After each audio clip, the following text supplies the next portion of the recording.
Welcome to Wizards Institute, the #1 community to learn smart investing and financial independence. Great. I'm so excited today. This is a long time coming. Been waiting for a chance to talk with Rod for a few months now. I have here today Rod Khleif, one of the folks that inspired me to spend quite a bit of time myself in the real estate multifamily space. Rod needs no introduction, but just a few highlights. He started a couple of dozen businesses. He's owned thousands, I think 2,000-3,000 properties. Like myself, he's a first-generation immigrant.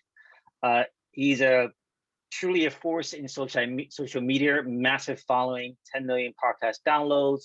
I think, Rod, you've got 60,000 plus Facebook followers. Today, we're lucky to have him to really talk about some of the themes around our book, The 10 Commandments of Investing, because Rod himself is truly an investment wizard. So Rod, welcome, and thank you for being here. Oh, thanks for having me, Sam. This will be a lot of fun. I'm really looking forward to seeing what we can do to add some value to your listeners. Fantastic. So Rod, let's just start with your intro. I'd love to get your view on how you sort of just a bit more on your life as an immigrant, also how you got into multifamily and real estate. Sure. Let me try to condense my normal little spiel on this. So, I immigrated, like you said, from the Netherlands, think wooden shoes, windmills. When I was 6 years old, my brother Albert, my mother's Vantje, and we ended up in Denver, Colorado, where I lived for 30 years. And we struggled. We really struggled growing up. I worked hand-me-down clothes from the Salvation Army and the Goodwill all the way through junior high school. We ate expired food. I remember with our cereal in the morning, we had powdered milk instead of regular milk. And I'm sure, you've got people watching this or listening to this that had it harder than we did. But I knew I wanted more than that. And my mom had an incredible work ethic, and she dabbled in, she babysat kids so we'd have enough money to eat. And with her babysitting money, she invested in the stock market and made money. She bought the house across the street from us when I was about 14. And a couple of years later, she told me she'd made $20,000 in her sleep. And I said, what? Screw college. I'm not doing college. I'm going to go make money and I'm going to do real estate. So, I got into real estate as a broker, and, I'd hardly made any money my first 2 years. But my third year, I made 8,000 my first year, maybe 10,000 my second year, but I made over 100,000 my third year. And this is 1978. So that was really good money. And so one of the things that I talk about on my podcast and, when I do my live events and so on and so forth is what happened between year 2 and year 3. Well, what happened was I met a guy that taught me about mindset and psychology and how really 80 to 90% of your success in anything, Sam, is just that. As you know, it's your ability to take action with what you learn. It's not the technical knowledge. It's your mindset and your psychology and your ability to push through fear, push through limiting beliefs, or maybe you're comfortable and the comfort zone's a warm place, but we all know nothing grows there, right? So, that's what I learned. And, fast forward to today, like you said, I've owned thousands of houses. I own and have owned thousands of apartment units. In 2006, my net worth went up $17 million while I slept. And, and I thought I was a real estate god. And, if you do the math on that, it's over $8,000 an hour on a 40-hour work week. And my head was so big, I could barely fit it through a door. And, when that happens, very often God or the universe will give you a nice little smackdown. Well, that was 2008 for me. In 2008, I lost everything. I lost $50 million. And so again, my podcast has been downloaded 11 million times. And I believe that it's so popular because I spend a lot of time talking about mindset and psychology and, the importance of it. And I help people feel that, and people don't remember what you said, but they remember how you made them feel. And so, that's a topic I love, talking about the mindset it took to have 50 million to lose in the first place. And then the mindset it took to get back to the success that I'm blessed to have today. So, we can take this conversation anywhere you want to take it, but again, that topic is one of my favorites. If you want to drill down on any piece of that, we can do that too. I do, Rod. Actually, the book that we discussed, 10 Commandments of Investing, the 10th, but in my view, which I think is probably your view, the 10th commandment that out of the hundreds of investment verses that we study, they all say mind to mind, which is what you talk about, psychology. So if you listen to Ray Dalio, he does this meditation. Kathy Shi, who's considered the top VC out of China, also talks about discipline and conditioning the mind. Each of these top global investors, whatever they invest in, whether it's real estate or other things, have their own system of psychology and training. Maybe talk more about that, Sure, Rod. I know sure, that you sure. think success is tied more to psych than is to technical knowledge. No Tell us question. what you do. Yeah. No question. Here's why. Otherwise, there'd be a bunch of wealthy librarians and college professors out there. Okay, it's the do and the keep doing that creates wealth. It's not about the knowledge. You need the knowledge, but you can learn the knowledge as you're doing as well. You know, a lot of people, especially analytical people, will get caught up in paralysis by analysis because they have to have every box checked and know the entire path to any potential success, which is almost impossible. And so, you know, my personal methodologies, as it were, for manifesting and creating things in my life include goal setting. In fact, if you come to one of my boot camps, I do these 2-day virtual boot camps. Now, I used to do them live, and you know, we all know what happened with that. I had to go live stream, but you know, the first thing we do is a goal setting workshop. It's like goal setting on steroids, and very clearly defining what it is you want, and more importantly, why you want it. And so we spend a lot of time on that. And, you know, and if you're watching this or listening to this, I did this on January 2nd, and I have a free guide you can download. If you go to my Rod Khleif official Facebook, in fact, if you just DM me on any social media, I'll get you the link so you can watch it. And it's about an hour and 15 minutes with music and everything else. But that's the first thing we do at my workshop, because how the heck are you going to get anything if you don't know what it is, right? You need to know what it is you want with clarity. That's how you get it. But, you know, what's interesting is you mentioned Ray Dalio, and that triggered a memory for me. You know, one of the most important pieces of success is focus. You've got to have focus. And I listened to Ray Dalio get interviewed on Tim Ferriss's podcast. It's one of the few podcasts I listen to, but, you know, I get excited because I've had 11 million downloads. I think Tim gets that a week.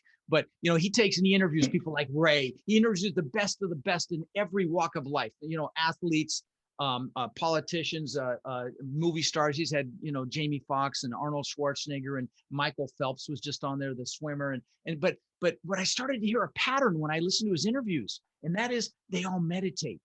And so what does meditating enhance? Your focus, right? And so, you know, I just thought that was fascinating to think, you know, that how focus is such a critical piece. But for me personally, I've got this little meditative app I use on my phone, and I've got a little recliner here behind my desk with my vision boards there. And what I do every morning is I just do gratitude. I just do gratitude for the things in my life, my beautiful, amazing wife, my kids, my students, my foundation. And I'll just be grateful, because gratitude is probably the most important emotion we have at our disposal to utilize to get to the things that we want.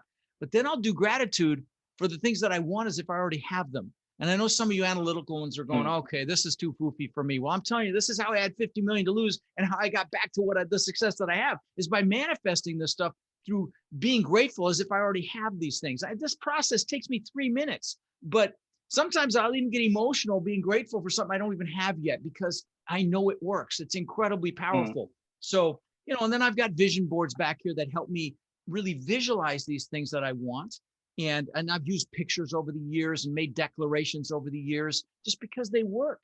You know, you know, I was thinking back to Michael Phelps for a minute. You know, Olympic athletes, the Russians started this, were taught to visualize the entire race before they do it, because it's been proven to enhance performance. And, you know, I'll give you a couple other public examples of manifesting things that you want. You know, one is Jim Carrey, the actor. He wrote himself a check for $10 million when he was flat broke. And that's how much money he made for Dumb and Dumber. And he used to, you know, like when he was broke, he'd go up by the Hollywood sign, he'd visualize cashing it. Another more recent example is Demi Lovato. When she was an unknown 10 years ago, posted on social media. She's the singer, Demi, if you don't know who that is, but Demi Lovato is a singer, famous singer. And she posted on social media that one day she was going to sing the national anthem at the Super Bowl. Well, not this last one, but the one before. Go watch and see who sang the national anthem. And this is, made this declaration when she was really unknown. So the point is, these photos and getting these things around you and coming at them with gratitude and making declarations works. So anyway, long answer to your question, but for me, my success formula is this visualizing, associating with my goals regularly, really getting connected with why they have to happen, and then doing these little 3-4 minute visualizations that literally sometimes I do it in bed, sometimes I'll do it in my chair back here, and I'll look at my vision board, and vision boards plural. I have different ones for each thing that I want. And again, I know some of you analytical ones are going, come on, let's get on with some technical investing criteria. And I'm going to tell you a big mistake, because this is more important. Trust me, this is more important than that. So anyway, I'm done. No. I think for most people, myself included, Rod, when I hear these things, the first 2, 3, 4, 5 times, it kind of just flies by me, right? Because I think most parents, my parents could teach us, hey, learn the technicals, get a good education, whereas they don't really focus on mindset. So it takes quite a bit of sort of emphasizing. So I do want to spend a bit more time on that. So, what you said was you set goals, detailed goals. You're a disciplined meditator. You visualize getting what you want that you don't have yet, but eventually as if I already have it. As if I already have it. Exactly. Thank you, God. Thank you. And I visualize. And sometimes I'll, this may sound a little goofy. I'll visualize seeing I don't have grandchildren yet. I'll visualize seeing my grandchildren as my kind of subtle way to protect that from happening, to make sure that happens and manifests, and things like that. And here's something I used to do, and I don't do it anymore, but I'm thinking about it again, is I actually recorded myself doing these visualizations verbally, and I would listen to them as part of this process. And I know a lot of people that do that as well. But really the bottom line is you've got to be very, very clear on what you want. Like I've given away thousands of copies of Napoleon Hill's book, Think and Grow Rich. In my live events, when I used to do them live, everybody used to get a copy of that book. Why? Because it's a book you should read several times a year. But one of the most important pieces in that book is you have to have a burning desire. You have to really want what it is that you think you want. And that's that burning desire that gets you to push through that fear. And maybe you've got limiting beliefs. When I immigrated, I didn't speak English, and I got thrown right into school, and I found out what bullies were for the first time. And I get my butt kicked on a regular basis and chased home from school. And then my mom, proud Dutch woman that she is, thought it'd be a great idea to send me to school in wooden shoes for show and tell, and the leather shorts that the Germans wear for Oktoberfest. They're called lederhosen, and got my butt kicked again. And then the bullies would chase me. She'd chase him off with a fly swatter. Next day, butt kicked again. And so, I came up with this belief system that wasn't good enough. And a lot of people have these, but to get pushed through them, you've got to have that burning desire. You've really got to want it. And, that's why written goals and whys are so powerful. If you want me to take a few minutes, Sam, I can define that process. I don't have to, but if you want, I can define that goal setting process I go through. Or just DM me and I'll send you the link. Either way, it doesn't matter. But it's so important to have clarity around what it is you want, because otherwise you're like a rudderless ship just kind of floating in the ocean, getting bounced around by waves and storms and everything else. If you want success, you've got to want it as bad as you want to breathe. And this is what does it, is being very, very clear and then you got to find what you love. You got to find your mission and purpose in life, because when you do what you love, you never work another day, of your life. Exactly. Yeah. Right. No, I do want to stay on topic a bit. Right before the interview, I did do a 10-minute breathing, really visualizing some of the things that I'd be grateful to learn from you. And then I texted my 3 daughters saying, girls, reminder to meditate and do breathing, because one of my youngest has a Spanish exam today. Mm-hmm. So when did you start this process? Have you always had this process? And then how to teach me how I can convince my daughters to adopt this at their age, right? Okay. Well, first of all, you need to have your daughters go through my little hour goal setting session. I did on January 2nd this year. I did it on the 1st of January last year. You really should, because I'll get them juiced up and fired up about life. So have them watch that. Any of you listening, please go watch, DM me, I'll send it to you. Or, if you have an interest in multifamily, for God's sakes, come spend a couple of days with me. I do these virtual boot camps, and I'll tell you how you can get in for literally, I don't sell anything at them either. I don't sell anything, 18 hours of training, nothing being sold. And I'll give your listeners a code. They can come for less than $100. So, but the point is, you've got to have that clarity, and you were asking me, God, what was the question? Because I lost Well, the question. It was really important. again, a lot of people hear this advice, Rod, as I did when I was Right. younger, and I don't follow through. It doesn't register, to meditate, to breathe, to set goals, to be positive and great. So there's two questions. When did you start doing Oh, this? that's How what did it you was. get to That's this what it was. discipline? And Yeah. how do you teach guys like me in my audience to let's say influence my kids and others to do this? This is Well, so important, as you said. yeah, no, it's everything. I'm just going to tell you it is. And again, this is how I had 50 million to lose. This is how I recovered. A lot of people don't recover from losing everything like that. People killed themselves, not just in this last crash in '09, but in the Great Depression, proportionally for losing less. And so, how I was able to do it was, again, reassociated with what I wanted. And so how did I, what's interesting is there's a book and a movie called The Secret about the law of attraction. And Mhm. I watched that and I like, holy cow, that's what I've been doing. So I'll give you I'll show you something here. Now I'm going to give you some examples. Please know that these examples are not me bragging. Okay. But they're great for illustrative purposes. So I've got these pictures in the back of my planner here, and these were things that I thought were important at one time. So let me preface this, okay? Because those of you listening, watching, probably, many of these things won't interest you, but you know, when I was 18, I got my real estate broker's license, which I was able to do with education. They got smart. Now you need some experience to be a broker, but I was a broker. I wasn't just an agent. And so I was going to be rich selling other people's houses, right? So I got Mhm. this four-door car, this Ford Granada, this bone ugly bench seat in the front, bone ugly car. And what I did was I got pictures. I over the years, I got pictures of things that I wanted. And I drove a person that I worked with. He let me drive his Corvette. I'm like, oh my God, this is amazing. And so I got a picture of a Corvette out of a magazine. That's way before the internet. Put it on the visor of that Granada. Within a year or two, I had a Corvette, beautiful Corvette. Then this is back when the TV show Magnum PI was out, and the actor's name was Tom Selleck. And the first time I'd seen an exotic car, he had this Ferrari 308, and I'm like, oh my God, that's amazing. I got a picture of that actual car, put on the visor of my Corvette. Within a year or two, I had a Maserati look just like it. Then the last example is, and again, these are car examples. Please know I'm not bragging. I'm just hoping to inspire you listening to what's possible. So last example is, I'm the guy that always wanted a Lamborghini. I just thought they were the coolest thing I ever saw, ever since I saw the first one. And what's fascinating is my son manifested as well, because he collected models of exotic cars. And I show the model at my live events. He had a model of the exact same Lamborghini that I color, style, everything that I ended up getting. But let me show you something. Okay, this is my planner. I use a paper planner, and in the back of this thing, I've got pictures that have been in here for 20 years. Okay, now the first pictures are my gratitude pictures. They're pictures of my kids growing up. My kids are now 30 and 26, so you can see these are dated pictures, and these are in plastic. You can't see them. But then I've got pictures of the things that I wanted. Now I should have talked about this before. For 20 years, I knew I wanted to live on the beach, and there's no beach in Denver. So I would visualize palm trees and surf and sand and water. And 20 years later, I built this magnificent mansion on the beach, 10,000 square feet.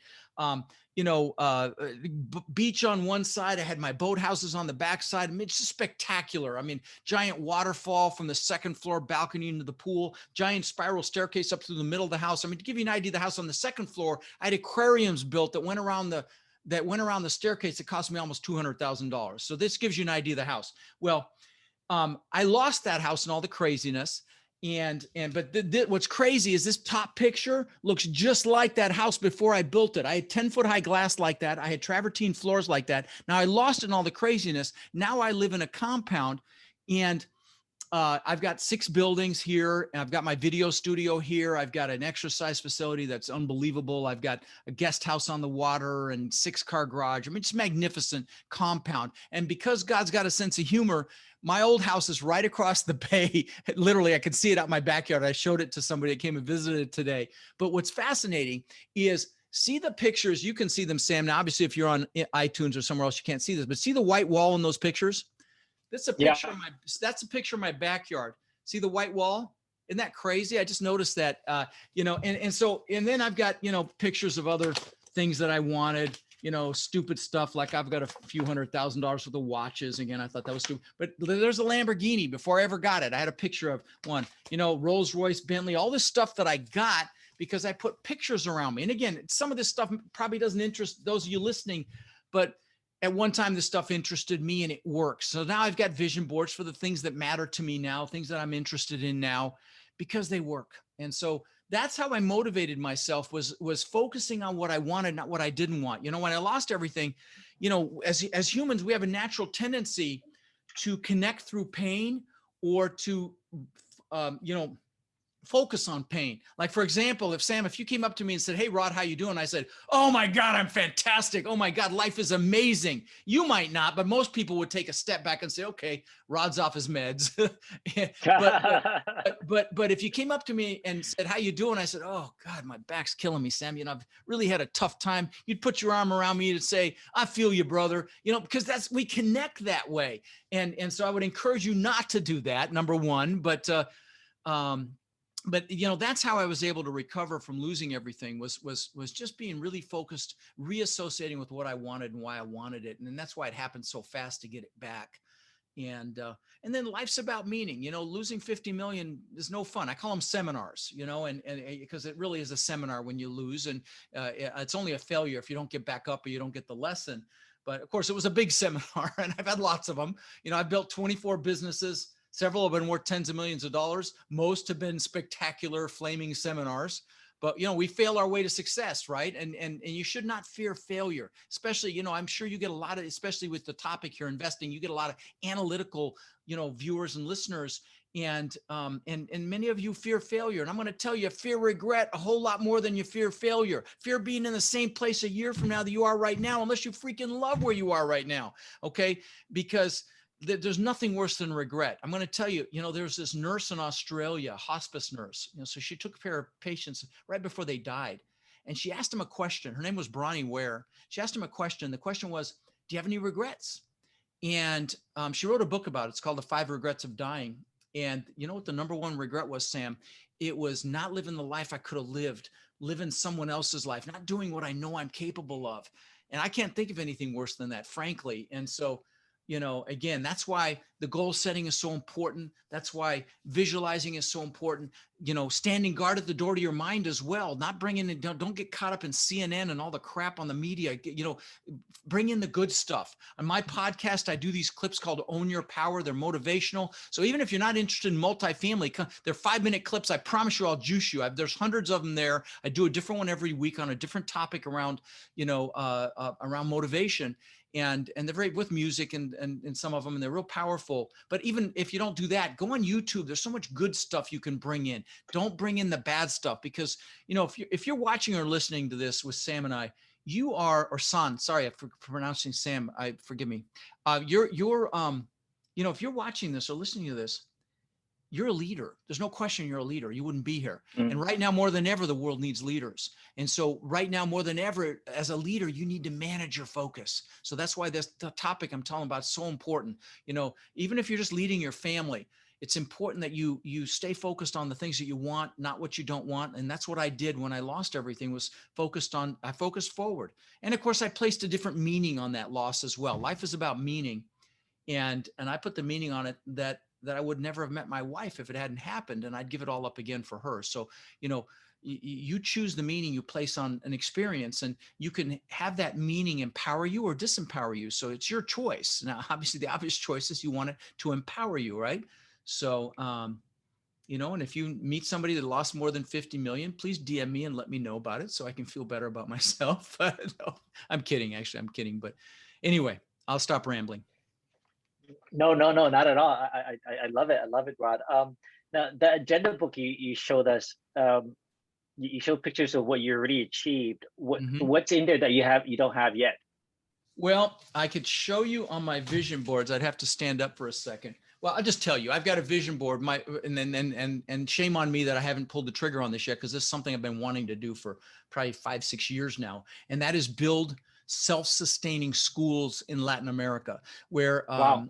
Yeah. So not just build the school, but actually build an infrastructure so it supports itself, like maybe IT or agriculture or something like that, where it can support not just the school, but even maybe some of the community around it. And so that's a big dream of mine. And you know, it's high time I actually took action on that one. But then I've got, you know, I've got some financial stuff too. I'd actually love to fly privately. I can't stand homeland security and going through that demeaning process of getting on a plane. So that's one.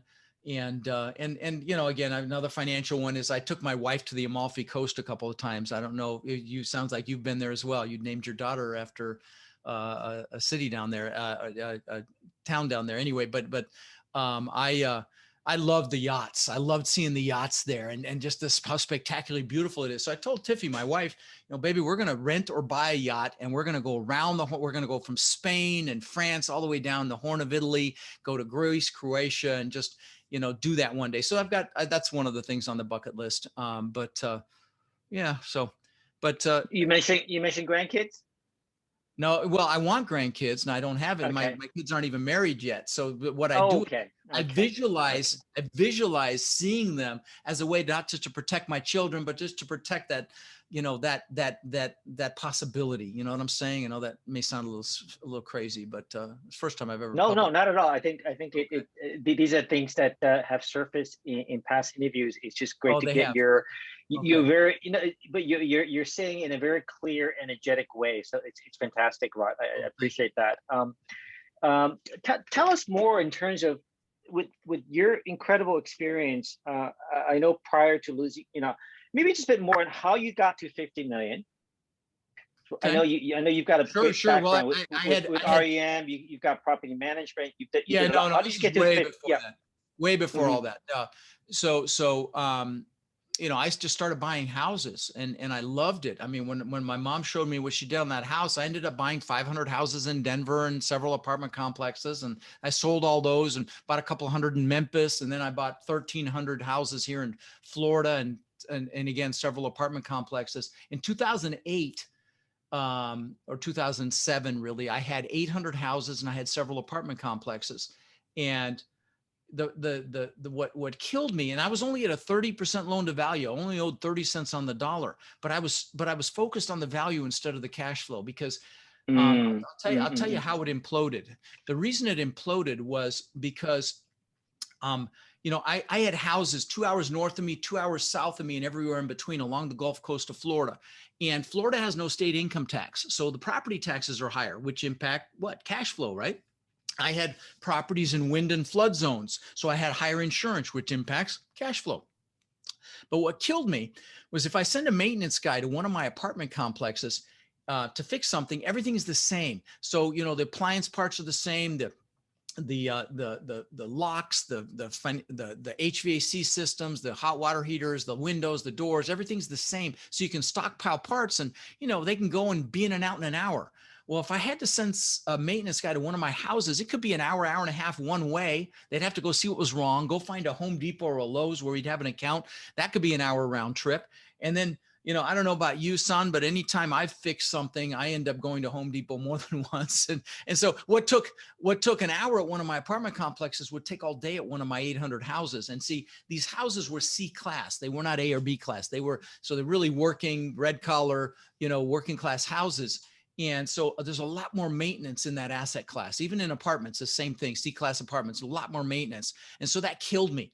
And then the final straw was I didn't pay attention to demographics back then. It was like, I don't, you know, as long as you got a good job or you're working, you're making money, you know, I don't care what type of industry you're in. Well, I had a ton of people that were contractors, plumbers, electricians, drywallers, painters, roofers, and that fell off a cliff in 2008. So nobody had work.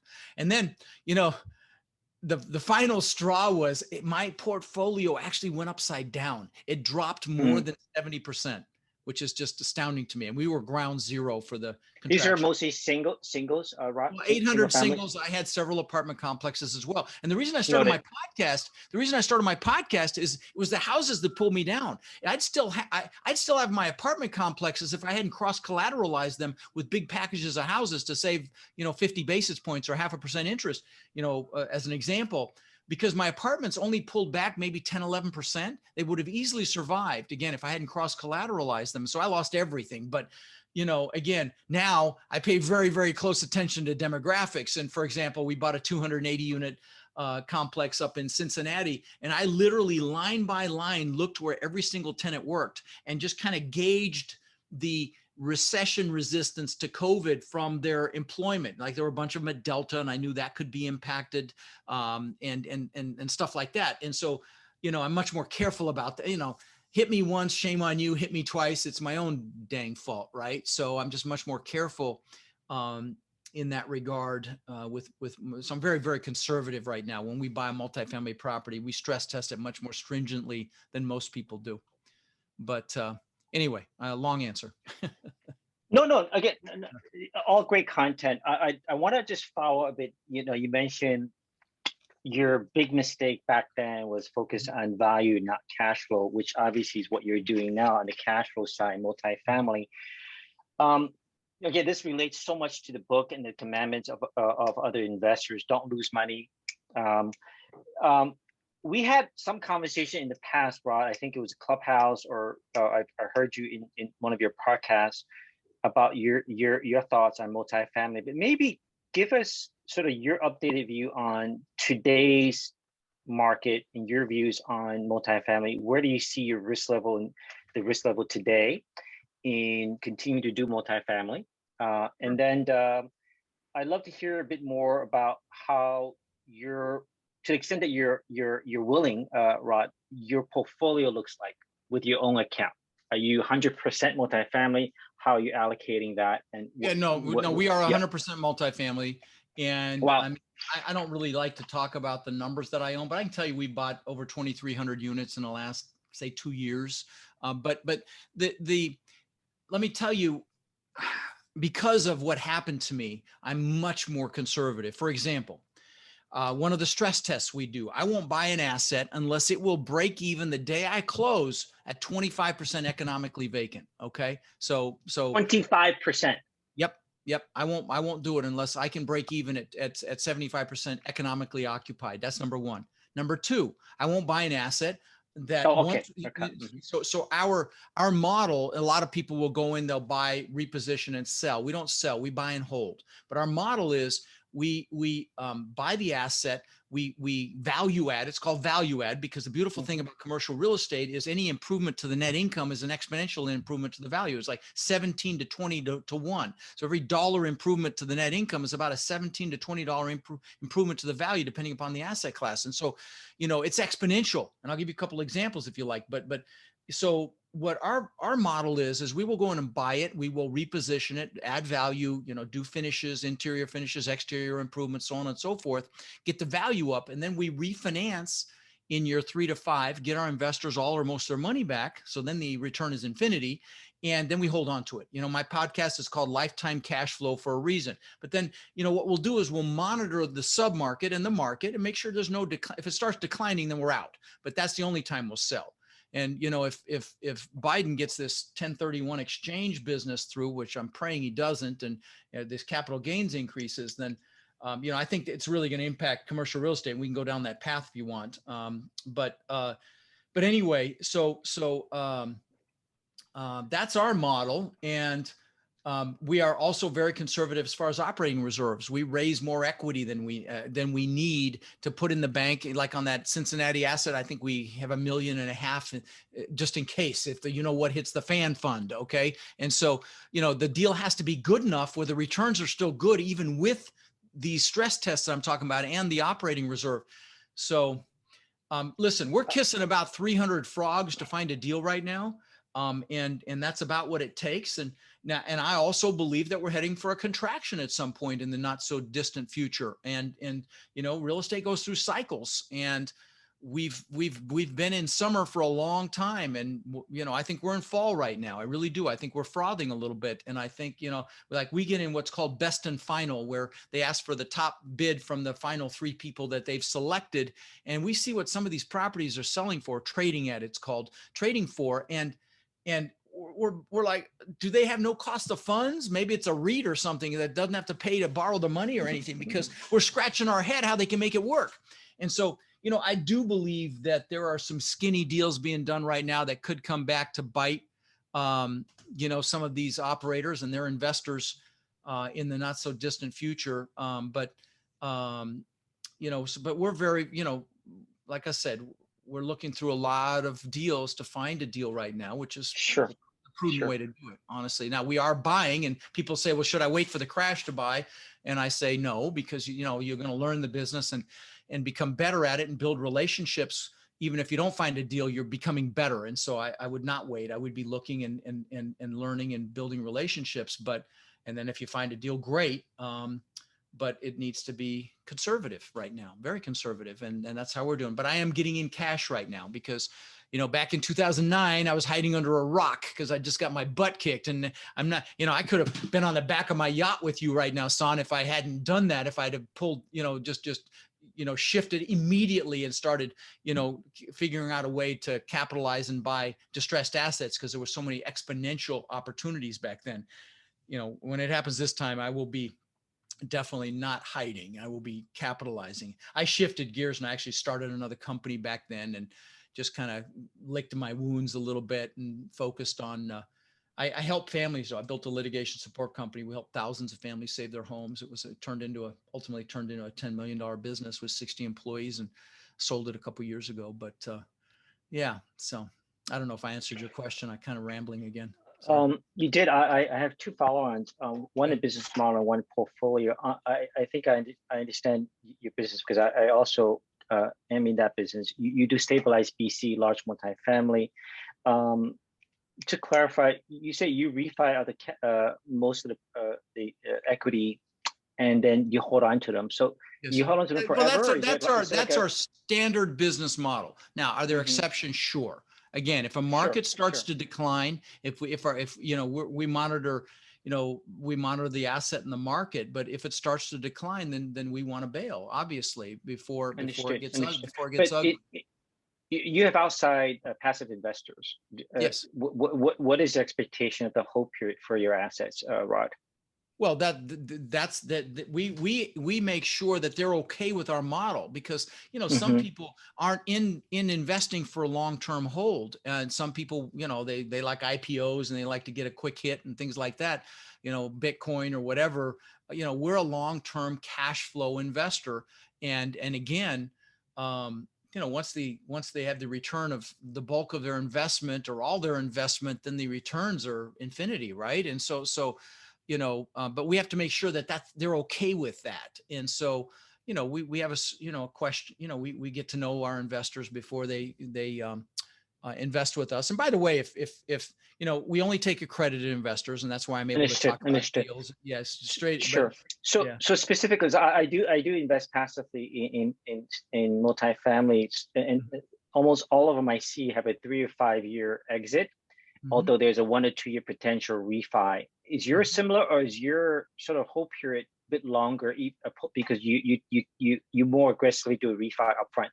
Well, we don't do the refi until you're somewhere between year 3 and 5, and we may do it twice. Honestly, it just depends on what sort of debt we have.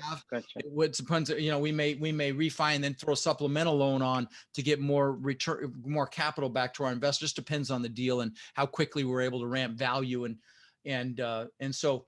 But that's the business model. And, we do our calculations based on a 5-year horizon, obviously. And, typically our absolute minimum cash on cash is 10%. So, that's our minimum annualized over 5 years. I mean, it might be less the first couple of years. Sure. Understood. Yeah. And when you mentioned 25% economic vacancy, Rod, do you mean the first 1, 2, 3 years when you do the value add, or do no day duration? Day one.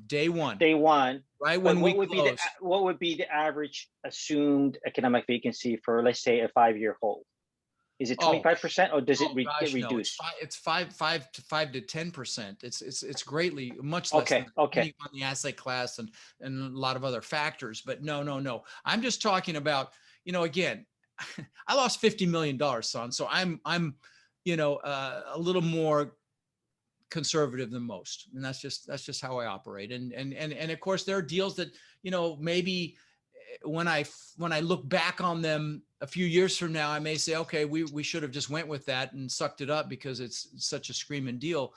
that, it just didn't fit our criteria at that point. But, I don't ever want to go through what I went through again. And so, Understood. Yeah, this is important to me because when we look at what is passive, active, multifamily, I try to make conservative assumptions. As you said, I do expect a pullback, right?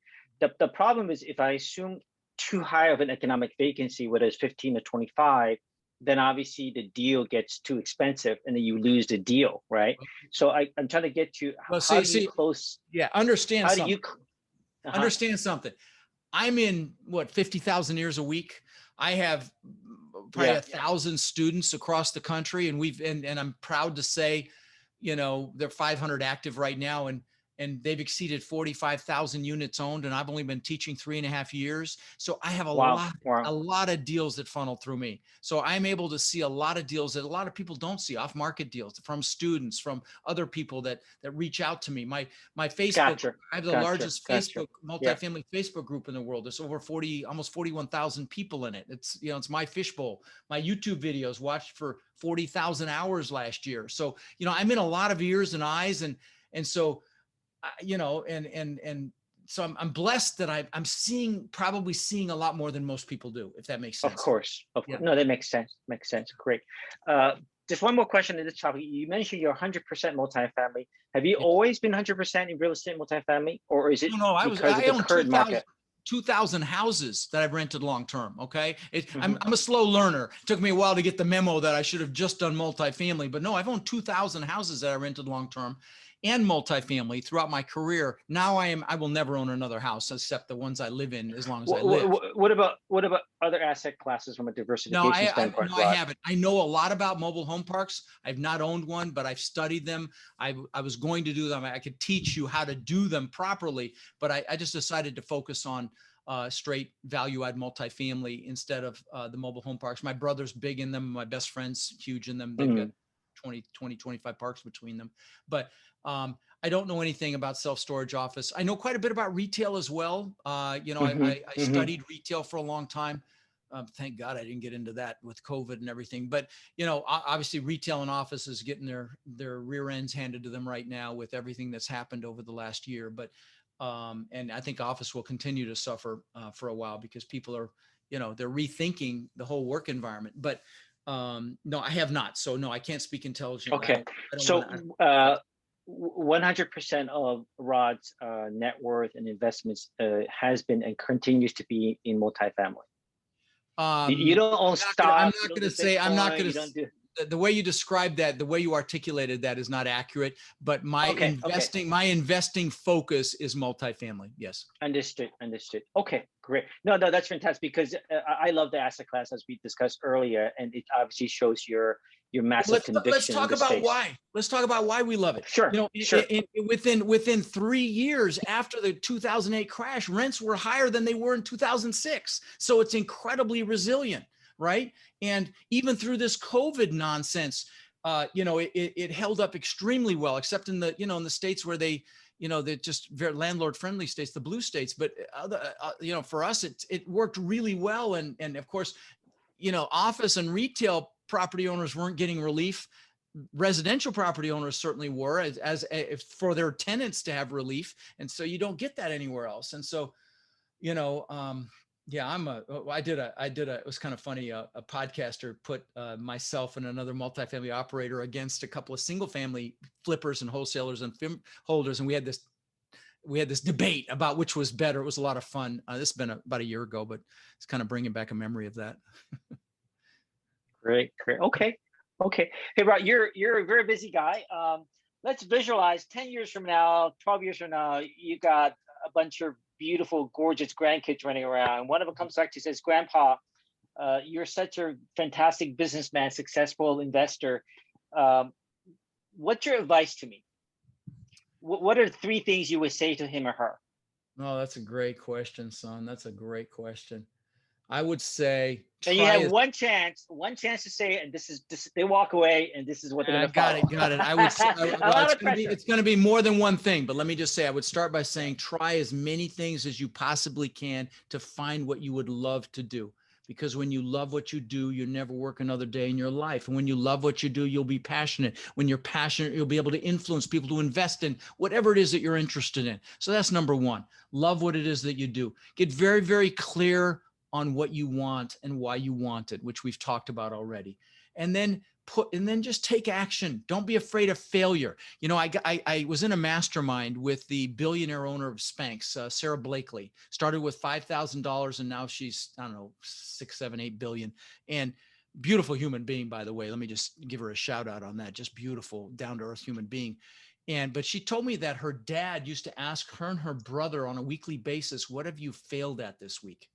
And I thought, what a fantastic question to ask your kids not to fear failure. I just love that. I wish I'd known that when my kids were more impressionable. But so don't fear failure. And I would tell them that. Don't fear failure. It's okay to get knocked down and beat up, and that's going to happen. That's how you become better. And that's how you become stronger. And that's how you become more knowledgeable. And that is the secret to success, is to not fear it, to push through, take action, do what you love. And that's a magnificent life. Great, great. Hey, Rod, this is fantastic. You know, I'm just looking at our 10 commandments this is our first in-depth conversation, one-on-one, but you definitely live many of the 10 commandments that, again, some of the greatest in the world, the Dalios of the world also, you know, you certainly know yourself, you own space, you have obvious religion and conviction on the space that you occupied, and obviously to get it. And you know, Commandment 9, for example, is oh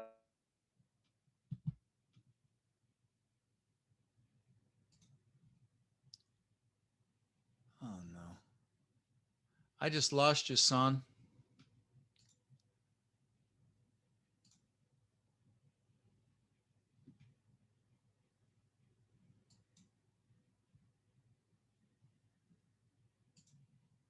Son, doggone it.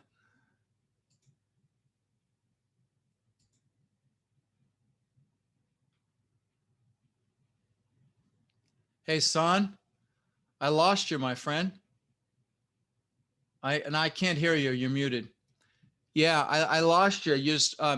Where I lost you was you were talking about you were referencing the 10 Commandments and yeah, I was just thanking.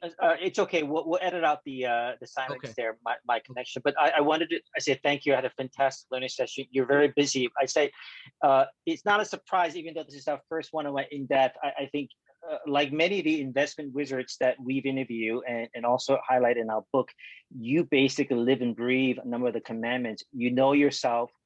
You really own your space. You occupy your space. You dominate it, and you have an obvious religion and conviction in the real estate multifamily space. You chose multifamily per Commandment 9 because you don't think you'll lose money. There's no guarantees in life, but given very conservative assumptions, as you state, you don't lose money. And then probably Commandment 10, and most important to me and to you as well, is sort of this mind to mind. You've always had this disciplined process of really visualizing, setting goals, and meditation and whatnot to essentially train yourself to do not just the technical, but the psychology of it. So this is fantastic. Let me ask you a question, son. Is there anywhere in your commandments anything about giving back, about making the world better, about like the fact that we have two hands, one to pull ourselves up and the other one to pull anyone up underneath? Is there anything in there that alludes to that at all? Yeah, unfortunately, Rod, it's not explicit, but I think what you're alluding to, I know you're involved with charities. You talked about Latin American schools, but I think a lot of the super successful people, from the Dalios to really most of the investors that we've interviewed, is part of the mind of mine is the psychology of gratitude, giving back, and I kind of see that in you. But tell me more. I mean, what did you have in mind? We could add an 11th commandment. Yeah, well, I think it would be an excellent addition, frankly. I'll tell you a quick story. When I told you I spent 20 years working on that house on the beach. I mean, I knew I wanted it. I worked for it, and I made it happen. And 2 months after I moved in, so there's something I worked for 20 years. 2 months after I moved in, I'm floating in my pool. It's at night. My family's inside sleeping. I'm looking up at this testament to my ego, which is really what it was, to prove the world I was good enough. And like I told you, the place, it was worth about $8 million, this magnificent home. And I got depressed, and I'm like, what the heck is going on? How could I possibly? And I mean, I was really bummed. And so I realized there were a few things happening. There were a couple I told you about goals. One of them, you shouldn't have a big goal that you achieve without having other goals lined up behind it, because like the good book says, without a vision, the people perish. I didn't have a vision for the future. So that was one thing. The second thing is that happiness never comes from the goals. You think it does, but it's short-lived. You need the goals. You have to have them to drive you and push you and pull you. But the happiness comes from continual progress and growth. And so again, I didn't know what I was going to do next. There was no potential for progress or growth. But the bigger thing was I'd been totally focused on myself, prove the world I'm good enough, prove the world I matter, show the world I matter. And so I went out and bought some books, because I wasn't going to go do the therapist thing to get better. And I bought, a lot of famous, motivational books. And one of them was Tony Robbins' book. And I was so impressed with it. I went and saw him live, and I would recommend that to anyone.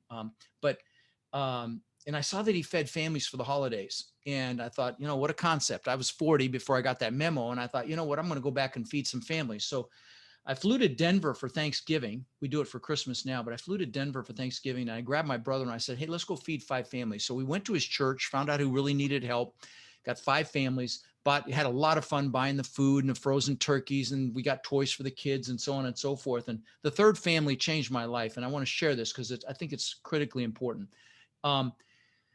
This lady was in this crappy 1-bedroom. It wasn't even a 1-bedroom. She had 5 kids, and she came out on this porch of this rickety old place, and she started crying when she saw the food and the toys on the porch, and her kids came out. The older one started crying. I started crying, and I was hooked. And I'm blessed to say we've now fed over 100,000 children over the last 20 years here in Sarasota and Bradenton and Tampa, even done tens of thousands of backpacks filled with school supplies. And please know, I'm not saying this to brag. I mean, there's a message here that I want your listeners to hear. So, we've done tens of thousands of backpacks filled with school supplies to local kids, done tens of thousands of teddy bears for officers to keep in their cars, police officers, when they encounter a child that may be traumatized because of a situation, they can comfort the child. And see, I had been achieving to be happy. But what you'll find is that you incorporate giving back in any fashion, you're happily achieving. And Tony Robbins calls it the science of achievement versus the art of fulfillment. I was unfulfilled. I was successful, hugely successful, but I was unfulfilled. And I will tell you, if you're listening and you want success, I know you do, you want to invest. I'm going to tell you, if you're not already incorporating giving back, I would encourage you to do it immediately. Don't say, I'll do it when I have money. Do it right now. Pick something that you're passionate about. Kids, the elderly, animals, the environment, whatever it is. And just do some small thing, even if it's just your time, because again, then you'll be happily achieving. And not only will you be happily achieving, you'll get the success much faster. Now, you don't do it for that reason, but that's just the way God, the universe works. It comes back to you 100-fold, 1,000-fold. And so give back, because and again, then you're happily achieving instead of achieving to be happy. And you're life. What's the purpose of life? To be happy, right? So anyway, I just wanted to share that as a kind of a last little thing for our little talk here. Son. No, that's a great way to end it.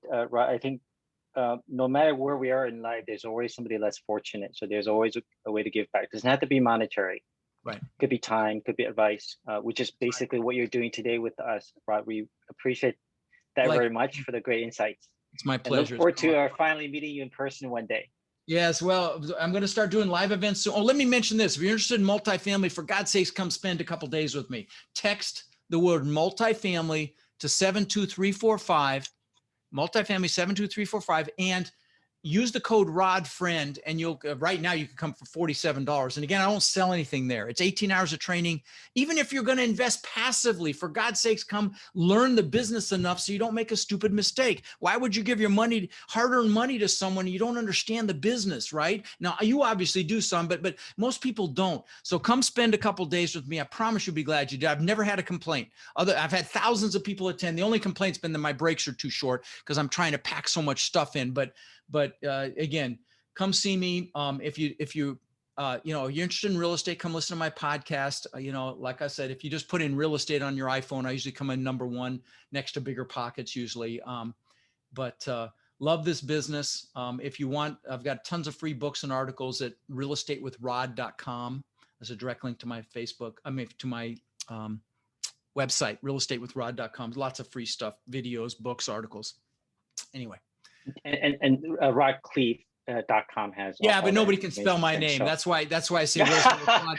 That's why I say real estate with Rod. Well, the direct link. Don't worry about it. We'll put that in the show notes. Don't worry about that. We'll make sure there's a good link. But again, thank you so much. I had a great time and learned a lot from you. Likewise. Thank you, sir. Thank you for joining us. Please visit Wizards Institute to access the blog summary of today's session, to learn more about other speakers, and to network with other investment wizards.